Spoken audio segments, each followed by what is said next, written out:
Welcome to Being Confident from Within with Natalie Potts, the podcast that shares what it really takes to be confident. I'm passionate about helping people grow businesses with confidence. Does it seem like everyone around you is naturally confident and sure of themselves? Well, the chances are they have self-doubts just like you. I'm in conversations with inspiring individuals to share what confidence means to them and to help you find ways to believe in yourself and create confidence at any time. Jayne, thank you for joining today.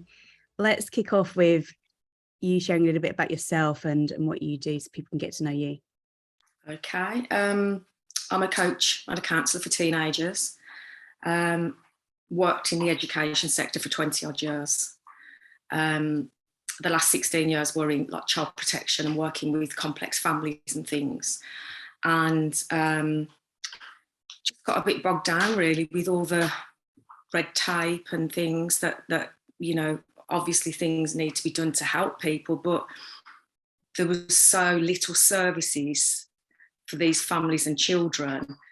I just felt that I wanted to branch out and be able to help them myself, you know, with the things that they're waiting for. So you've got children, teenagers that are waiting so long for mental health services.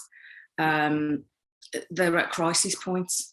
Yeah. And it's really, really difficult. And it then has the knock-on effect for the families as well. So it's not just helping the child, it's helping the families as well. So, you know, it's help all round really. I've always been the kind of person that someone will come to with problems or offload.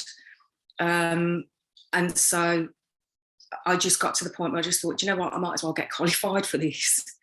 So I decided to qualify, be qualified as a counsellor, and loved it, absolutely loved it. So that's where I am now. So I've just recently left education. I worked in one school, secondary school, really large secondary school for 16 years, and decided that, you know, if I don't do it now, I never will.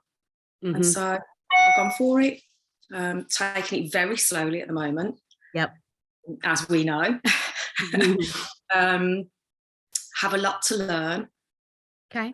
But for me, it's about just having the help for people that need it and doing the right things at the moment for them. And if that means I do it slowly, then that's okay with me. I'm quite comfortable with that. Good. So yeah, that's where I am at the moment. We'll come on to that in a minute because it's really interesting actually, but share a little bit around confidence and what it means to you.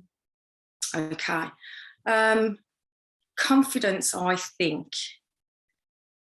is very much evolved from your upbringing, who you surround yourself with, the environment that you live in.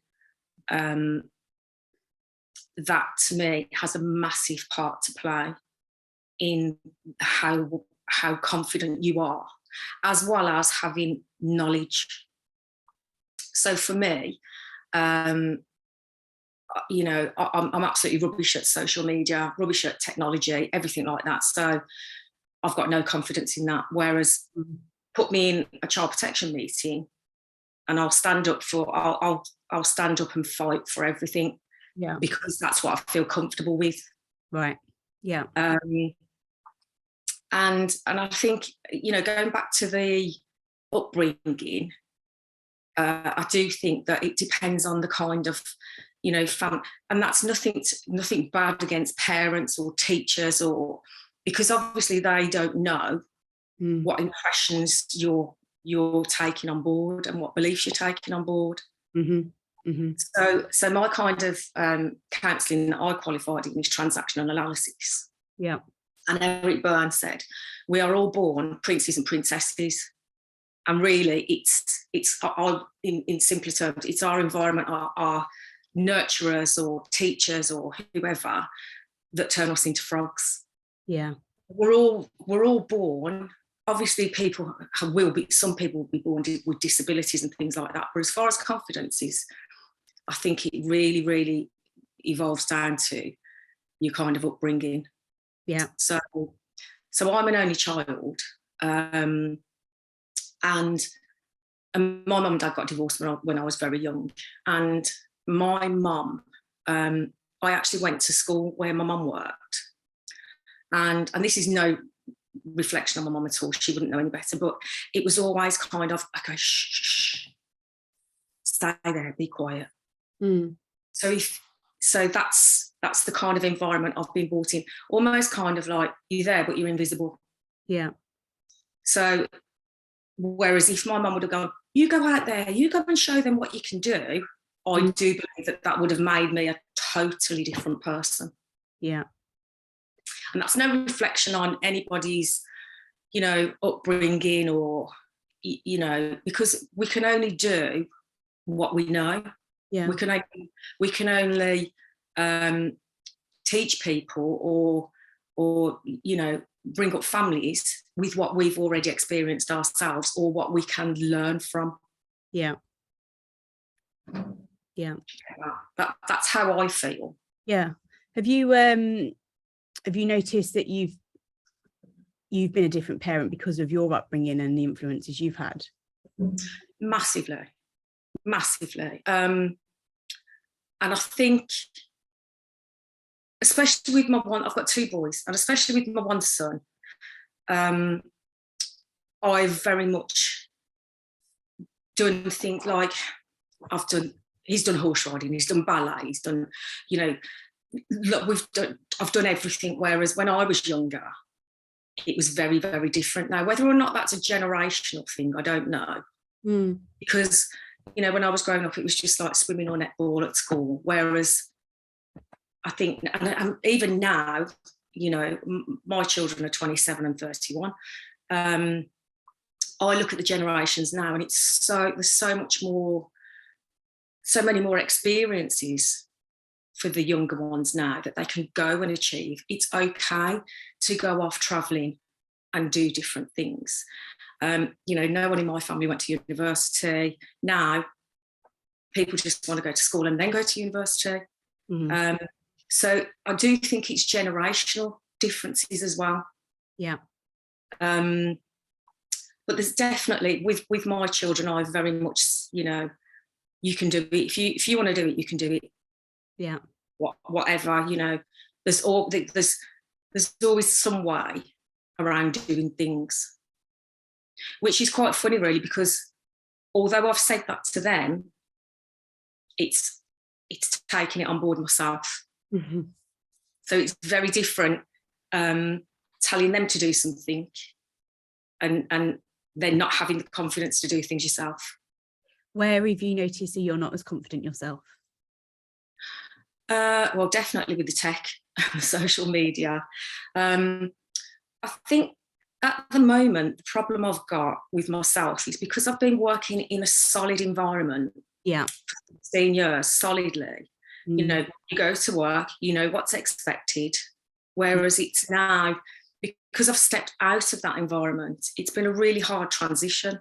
Yeah. And I didn't realise how hard it was. It took me almost a year to kind of think, no, actually, you're going to be working for yourself. And that's been difficult, I think. And it's about building that confidence up to go, yeah, I do work for myself. Yeah. Yeah. And that's been quite hard. What do you think is the strategy around building up your confidence in that area? I think it's about getting out more. Yeah. And actually being confident in saying, this is what I do. Yeah. Because I do it. I've done it for all those years. Yeah. I've done it under the umbrella of, I am that person in that environment.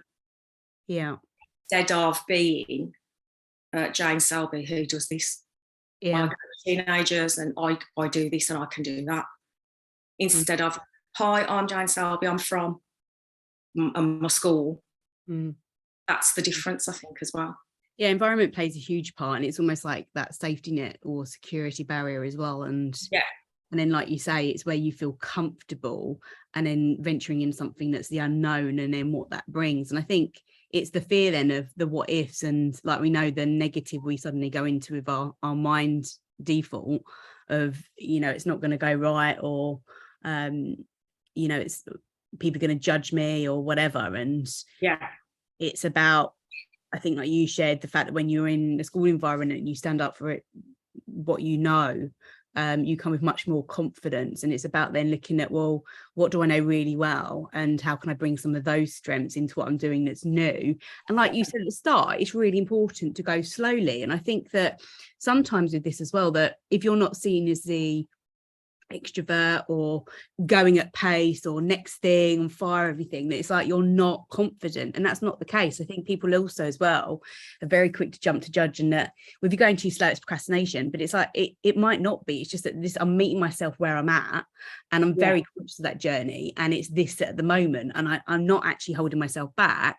I'm just saying I just need to go at this pace, and that's me actually knowing myself really well. Mm-hmm. I also think as well, it's important when you know, in business, or what are you actually doing it for? Yeah. Are you doing it?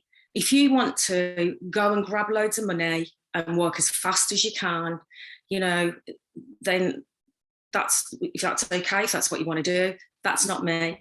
Yeah. I would rather work with 2 teenagers and get results, yeah, and do a good job, and have them walk away from working with me feeling really good about themselves, you know, and the impact that that has on their family as well, than work with 10 teenagers for 4 weeks, get some money, and just to say I'm in business. Yeah. And I don't want to do that. Yeah. That's not what I want to do. So for me, it's about doing the right help, and doing the right thing, really. And I think sometimes as well, you can be, I don't mean judged, but I think you can feel judged because you're not out there doing loads of things.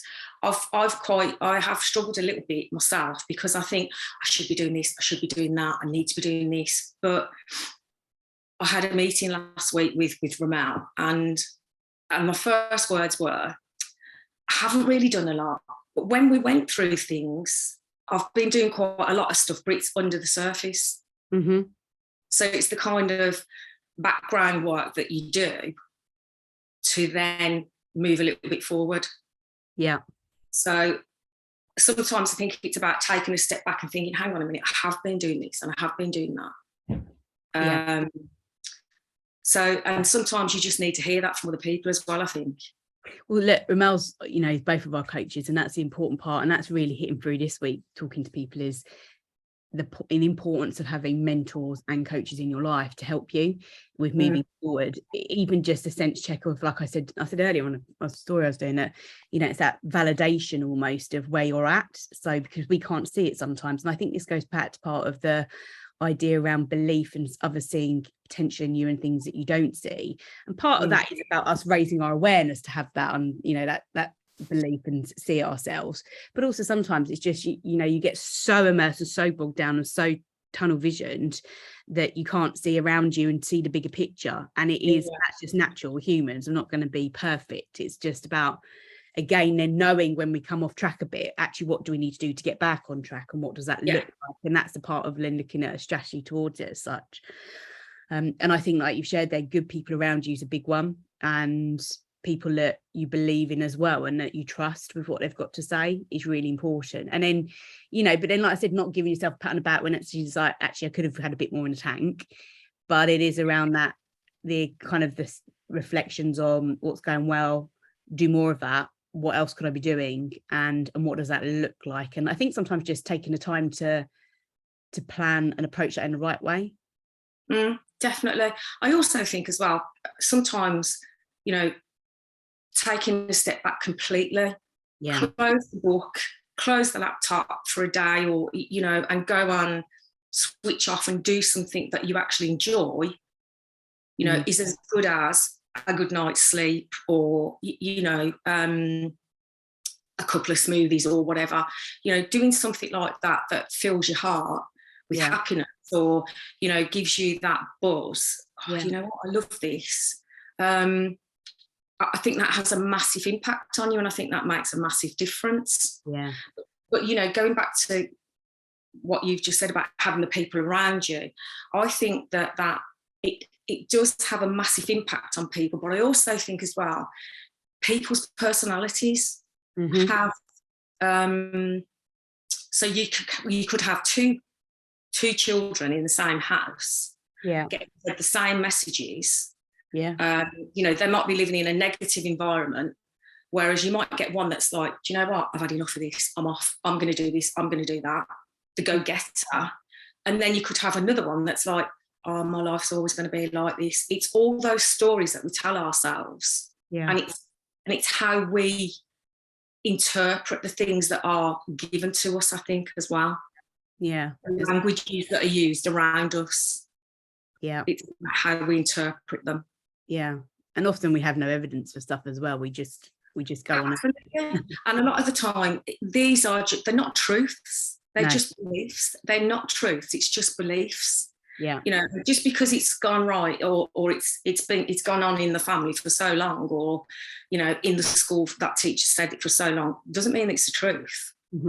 It's about how we interpret those words as well.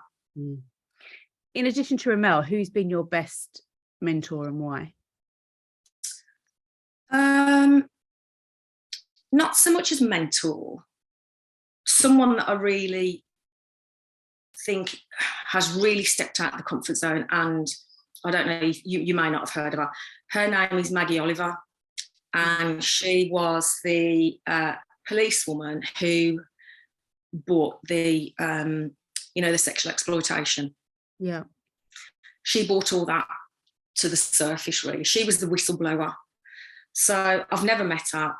I've read quite a lot about her. So I look at her and I just think, you know what confidence and balls you must have had to do what you've done. She didn't go into the police force till she was 42. 4 children, husband had cancer, but she just went through. She was banging on that door for so long, and she's still doing it now to raise awareness and things. So when I look at people like her, they're the kind of people I think, my God, what made you? Where did that come from? Where did that confidence come from? I know that you can know your craft, but this wasn't just about that. This was about her having that belief, which I do think confidence is. It's about having that self-belief that, you know what, I'm going to do this. So, you know, it's really inspiring, really. Obviously, it's very emotional, and, you know, what she dealt with. But there's been so many things underneath that, that she took that to that level, you know. So that I really do look at her and think, wow, where did that come from? I love that share. Thank you, Jayne. Lovely conversation. Where can people connect with you? Jayne Selby on Facebook. That's about it at the moment. Right, somewhere. Look, thank you so much for your time. It's been lovely to talk to you today. Lovely to speak to you as well, Natalie. See you soon. Thank you for listening to Being Confident from Within. I hope you enjoyed today's episode and it inspired you in trusting no matter what happens in any particular situation, you'll be able to handle it and learn from the outcome. I really love hearing from you, so please leave a review and let me know which part of the episode resonated with you the most. Have an amazing day.